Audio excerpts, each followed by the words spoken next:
père était un ancien administrateur des colonies et il a lâché l'administration coloniale pour entrer au canal de Suez en 1925. Il est rentré et il y a eu un certain nombre de jeunes ménages, enfin ce que j'appelais des jeunes ménages, qui sont entrés, mon père, les Rognons, mon oncle Louis de Rouvray, Jean Leclerc. Ce sont des gens qui sont arrivés en 1925 en Égypte. Moi je suis né donc en 26 et j'y suis resté jusque-là. Donc j'ai été à l'école chez les sœurs de Saint-Vincent-de-Paul jusqu'à ma première partie de bac. Mes parents, la famille, que ce soit la famille de papa comme de maman, étaient des anciens coloniaux. Mes parents sont nés tous les deux en Nouvelle-Calédonie et je peux dire que ce soit du côté de maman que du côté de papa, ce sont des familles qui ont vécu outre-mer. Et mon père a fait la guerre et il a commencé à Djibouti comme administrateur des colonies et en 25 il a dû dire non et il est rentré. Moi je suis resté là-bas en menant une vie de petite fille confortable. Le canal, vous savez, il y a 3 villes, hein. En gros 3 grosses villes. Il y a Ismaïlia qui est au centre, Port Saïd au nord et Suez au sud. Et en général, on peut faire les 3 villes. Moi, j'ai eu la chance de ne rester qu'à Ismaïlia. Chaque fois que j'ai changé d'habitation, j'ai toujours habité Ismaïlia. Et que faisait votre père alors? Il travaillait aux travaux, ce qu'on appelait les travaux. Vous savez, le canal, c'est l'agence supérieure, le transit et les travaux, ce qu'on appelait les ingénieurs. Et mon père travaillait, il était, tu sais, toi, la situation de papa, moi j'ai oublié. Hein. Il était rédacteur, enfin, il écrivait. Je sais qu'il écrivait. Et donc en famille, ça veut dire que il est venu avec lui, est-ce qu'il est venu avec des frères, avec des sœurs? Non, avec des non, cousins, non, non, mon oncle, enfin si, j'ai mes oncles, mon oncle de Rouvray qui est arrivé à cette époque-là, et mon oncle et Jean Leclerc, ce sont finalement des gens qui étaient de ma famille, qui sont arrivés. Pourquoi à la même époque, je n'en sais rien. Je sais qu'ils se trouvaient là à la même époque, puisque j'ai des cousins germains et cousins issus de germains qui sont de mon âge et qui sont nés à Ismaïlia, parce que c'est à Ismaïlia qu'on naissait. En général, il y avait un hôpital à Ismaïlia et c'est là qu'on naissait, sur les bords du canal. Et quel est l'hôpital Saint-Vincent? C'était l'hôpital Saint-Vincent, qui était, enfin, c'était à l'époque un plus petit hôpital que ce qu'il est devenu par la suite. Et nous étions, enfin, on était bien soignés. On allait à l'école, nous étions chez les sœurs Saint-Vincent-de-Paul, nous allions à l'école, nous avions la chance d'avoir la plage. Et nous avions assez souvent des personnes qui venaient de France et qui faisaient des conférences. À ces gens des conférences, on vivait confortablement, sans souci particulier. À l'école, nous étions... les collèges, enfin moi je ne parle pas des garçons, hein, mais les filles, il y avait 3 collèges. Il y avait le collège Saint-Vincent, le collège Sainte-Marie et le collège Saint-Louis. Saint-Louis, c'est là où on apprenait aux petites arabes, aux petits, enfin, un peu à coudre, à écrire, etc. C'était les petites filles qu'on formait, les petites. Il y avait des noirs et des petites arabes. Puis il y avait l'école Sainte-Marie où c'était plus ou moins des petites filles qui ne parlaient pas très bien le français encore, et on leur apprenait le français. Et puis Saint-Vincent, c'était le collège où nous étions, nous, Mais nous étions mélangés. Mes copines étaient suisses, juives, italiennes, enfin syriennes. On ne savait pas, enfin on parlait français, voilà. Et égyptienne? Il y avait, à l'époque, je n'ai pas souvenir, je me souviens de syriennes, mais des égyptiennes, pas à mon époque. Je ne vois pas de petites égyptiennes. Enfin, je vous parle de quand j'ai commencé à l'école. Et je ne vois pas d'égyptiennes à l'époque. On a eu des Russes, d'égyptiennes vraiment. Il y en a eu après, du temps de ma sœur. Je sais qu'il y en a eu d'élèves, mais moi, ma sœur est venue 3 ans après moi, donc c'était. Mais je sais qu'il y a eu après. Mais nous ne faisions pas attention. Il y avait des Arméniennes. Je sais que dans ma classe, il y avait une Arménienne. Il y avait Adèle, qui était ma copine, Adèle Zamir, qui était ma copine, qui était juive. Et c'est probablement par elle qu'un jour, en 42, 43, elle m'a dit « Vous ne vous rendez pas compte de ce qui se passe ». Donc elle avait déjà eu des renseignements sur ce qui se passait pour les Juifs en France. Nous avions la chance d'avoir une plage, je parle d'Ismailia parce que c'est là où j'habitais, mais Ismailia avait la chance de se trouver à l'entrée du lac Timsa, donc on avait le canal de Suez, le canal où on pouvait traverser, on nageait, on traversait le canal, on allait d'Afrique en Asie, en nageant d'un canal. Et nous avions le lac un peu plus important où on pouvait faire du bateau. Et tu en as fait toi davantage, on pouvait faire de la navigation à voile dans le canal. On avait une vie relativement facile, sans le savoir si vous voulez, mais c'était une vie facile.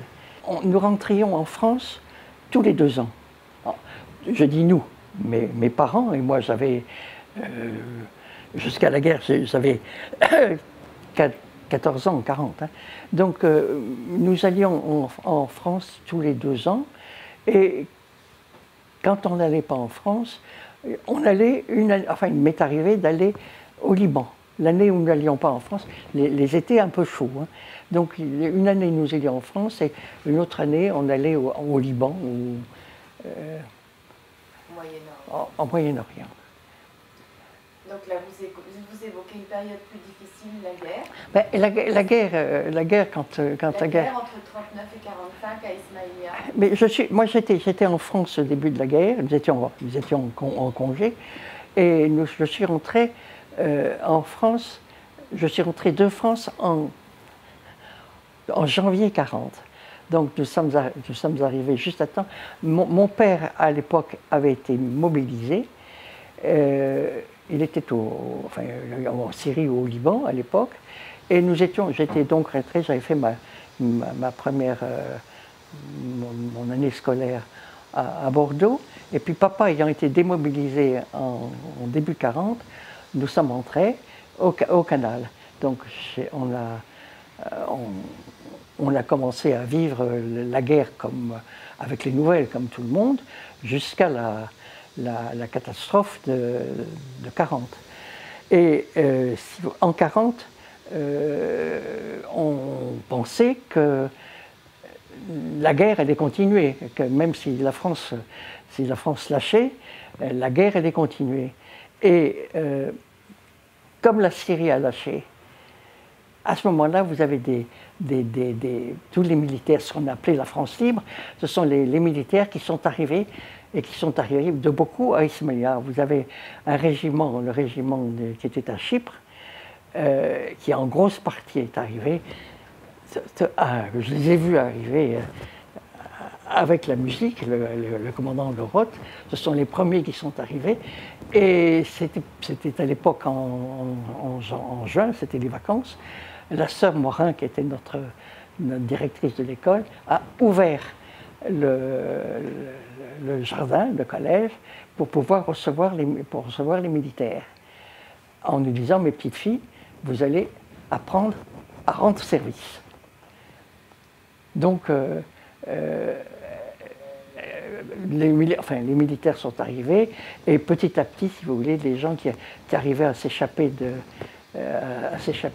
Syrie, et on a commencé à faire les premiers, enfin ça a été la formation des premiers régiments qui a été formé, et ça a été une réception sur les bords du canal où le premier BIM a été formé. Il y avait tout le canal, monsieur, l'agent supérieur, comment s'appelait monsieur, j'ai oublié les noms, l'agent supérieur, monsieur de Benoît, était là, nous avions May Lamson, c'était de grandes réunions où la troupe qui était venue, la troupe des petits Français qui étaient à Chypre, sont arrivés, et comme ils étaient arrivés, c'est ce bataillon qui a été formé là, est le seul qui a eu droit à avoir un Union Jack.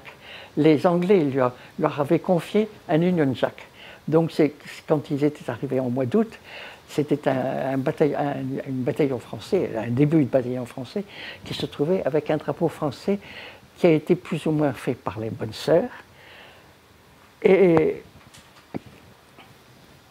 là, on a commencé à voir arriver des militaires qui sont. Il y a eu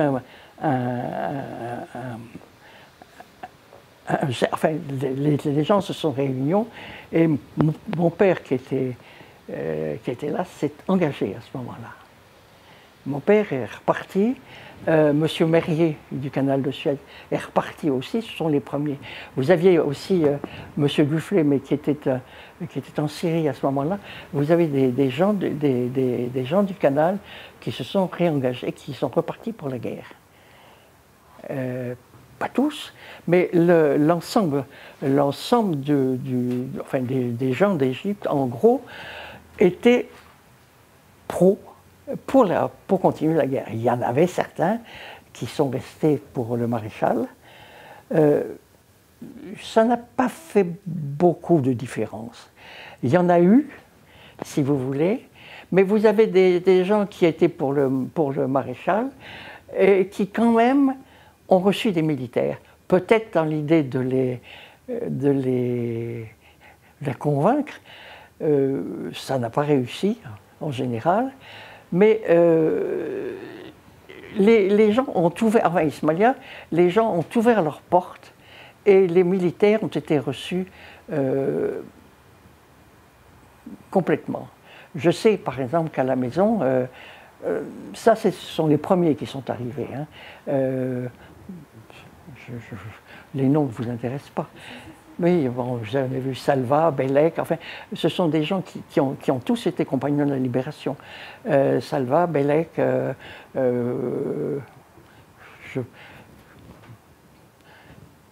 Pilar, ce sont des gens qui sont arrivés à la maison et qui étaient à ce moment-là enfin, quand on les a reçus, maman m'avait dit, bon, les officiers, ça n'est pas la peine, envoyez-moi. Et là, ils étaient sergents à l'époque.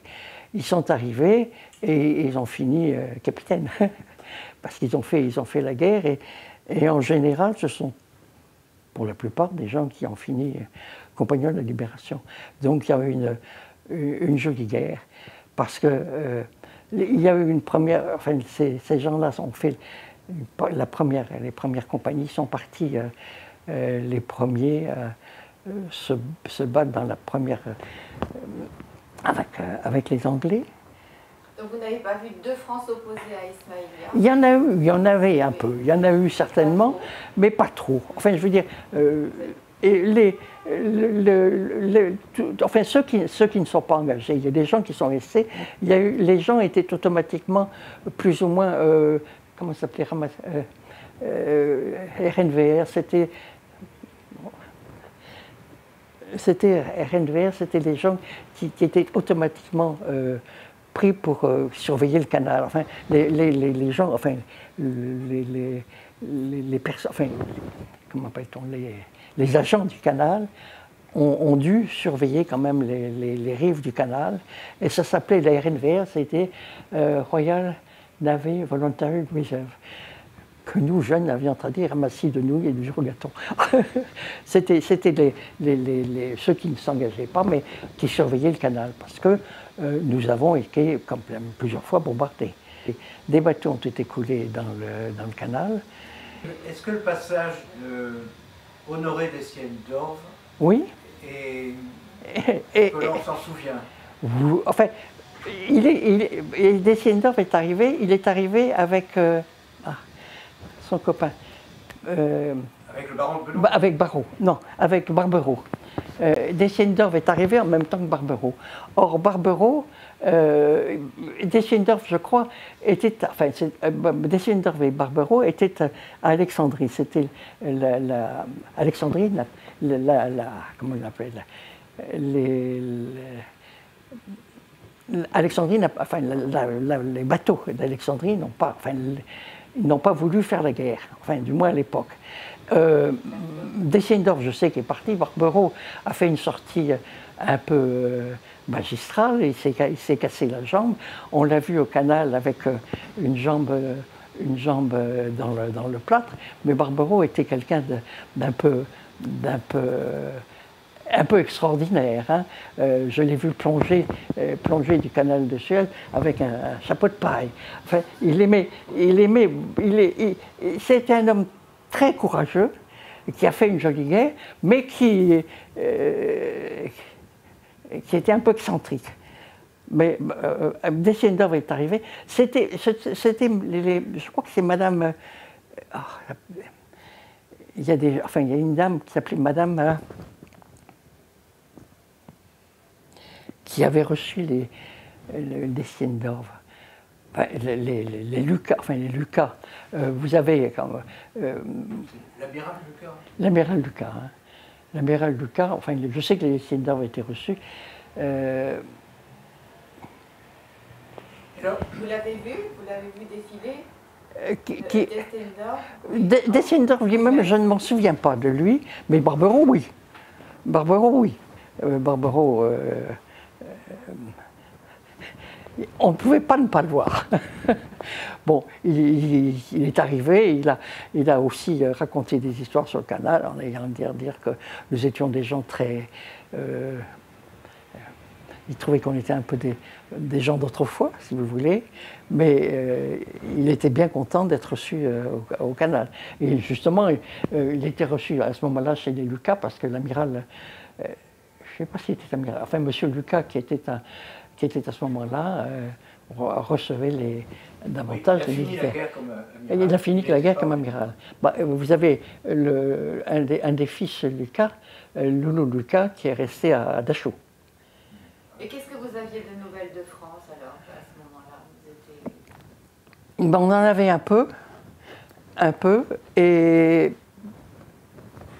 pas très souvent. Vous avez parlé de votre ami qui vous parlait de ce qui se passait justement en Europe. Ça c'était une de mes amies qui était une de mes amies juives. Et je me souviens, enfin je veux dire que c'est une chose qui m'avait frappé. Nous étions déjà en 41, 42, nous étions en classe, nous n'étions pas très nombreuses, nous. Et elle m'avait dit, mais tu ne sais pas ce qui se passe là-bas. Nous n'avions que des nouvelles. On était plus branchés, si vous voulez, sur la guerre qui se passait en Égypte, du moins dans le désert, où les militaires sont parfaits. Je veux dire, les militaires, que ce soit anglais ou autres, allaient se battre dans le désert et revenaient, si vous voulez, en permission en Égypte. Donc, on a vu arriver comme ça des Anglais, des Français, des Polonais, des Belges, des Américains, beaucoup. Je n'ai pas connu tellement d'Américains en Égypte. C'était plutôt des... bon, on a vu arriver des aviateurs français. On a vu De Gaulle, naturellement. Je me souviens qu'il avait remarqué maman qui était là, en disant, mais madame, je vous ai vu à un moment parce que papa était de ceux qui venaient de repartir. Et vous n'étiez pas loin du Liban. Est-ce que vous avez entendu parler du siège de Damas? Oui. Les Français se sont entretués. C'est épouvantable cette histoire. Qu'est-ce qu'on en a dit? Quel écho en aviez-vous? Écoutez, d'abord parce que les gens se sont... Mon papa a refait la guerre a fait la guerre contre les Français. Et ça a été une époque difficile. Hein, ça a été une époque difficile parce que il a fallu y aller. Et il y a dans les troupes que j'ai connues, il y en a qui n'ont pas voulu y aller. Et mon père m'a dit il faut y aller. Et papa était avec comment il s'appelait, à Damas. Et vous savez que mon père a laissé certains dessins. Il avait raconté aussi en dessin la campagne de Syrie. C'est un livre qu'il avait fait en racontant ça avec des têtes de barbares. Il racontait la première campagne qu'il avait fait en Libye. Et ce livre, il avait fait un livre qui avait été signé par De Gaulle et signé par Quatroux. Il a disparu. Et c'était un livre où papa racontait. Enfin, il y a certains dessins qui ont été sauvés et qui ont été photographiés et qui sont d'ailleurs à la Libération. Et alors donc Damas, c'était des nouvelles qui arrivaient, mais vous savez, on était un peu loin de. Cette guerre était épouvantable. D'abord parce que j'ai connu des jeunes garçons. Kiki Le Pénuel, qui était du canal de Suez, s'est fait tuer là-bas. Vous avez un dénommé Julien, que j'ai connu. Ce sont des garçons qui se sont fait tuer en Syrie. On n'a pas donné de décoration. Pendant cette guerre-là, on n'a pas voulu donner de décoration. C'était considéré comme une guerre difficile. Je suis passé dans le cimetière où tout est confondu maintenant. Mais ça a été dur parce que il y a un officier, maintenant je suis vieille, les noms ne reviennent pas, mais un officier qui est allé au-devant des Français parce qu'il voulait se rendre, et quand il est allé honnêtement vis-à-vis d'eux, et on lui a tiré dans le dos. Ça a été une guerre dure et ça a été difficile après de se remettre ensemble. Et vous savez, ça a été difficile dans des troupes. Enfin, je parle de ceux que j'ai connus, de la première division française libre, qui était une division de gens volontaires, où il y avait de tout. Hein. Vous avez des Français, des Tahitiens, des Calédoniens, des Syriens, des Égyptiens, il y avait de tout. Mais c'était tous des volontaires. Et c'est une guerre. Ce sont des gens qui ont fait toute la guerre de Libye et toute la guerre de Tunisie. Et il a fallu que ce soit après l'Italie, pour que quand ils sont en Italie pour ressouder ressouder les troupes françaises. Mais sinon, il restait toujours quelque chose. Les uns étaient considérés comme rebelles, et les autres étaient considérés comme des gens qui n'avaient pas été capables de se battre au début. Donc il y avait une mentalité assez particulière et qui était restée pendant la guerre. Et après-guerre Après-guerre, moi je ne suis plus resté. Hein. Oui. Entre 1945 et 1949, vous êtes... Bon, à ce moment-là, il y avait d'autres personnes qui sont arrivées d'Égypte, enfin, qui sont arrivées de France, que moi j'ai peu peu connu. Enfin, il y a des jeunes couples qui sont arrivés de France après-guerre. Moi, Donc, on a retrouvé malgré tout une société soudée. C'est une société tout à fait. Autour du canal. Et c'était une société agréable. Hein. Vous aviez le cercle. À ce moment-là, vous aviez le cercle du canal où les gens se retrouvaient régulièrement. Mais vous êtes parti en 49, donc finalement on n'est pas très loin de 56 non plus. Comment vous voyez les Égyptiens? Comment vous pensez que les Égyptiens vous voyaient? Est-ce que vous pouviez pressentir certains événements? Oui, c'était difficile. On a eu des problèmes avec les officiers égyptiens qui étaient un peu collants. Donc, pour les jeunes filles? Pour les jeunes filles. Donc, c'était difficile. Et alors après, il parlait qu'on ne voulait pas les recevoir, etc. Il y avait ce problème. Avant cette période-là, je n'avais pas vu d'armée égyptienne autre que ceux qui tenaient ce qu'on appelait l'armée baladi, si vous voulez, qui étaient... C'était des gens qui gardaient là, dans le jardin, ils gardaient je ne sais pas quoi, c'était des militaires. Je n'ai pas connu de vrais officiers, à part un ou deux, monsieur Zogby ou autres, mais c'était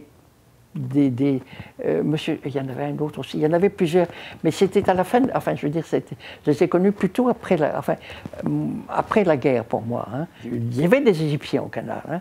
Je sais, enfin j'ai travaillé quelques temps au canal après mon bac.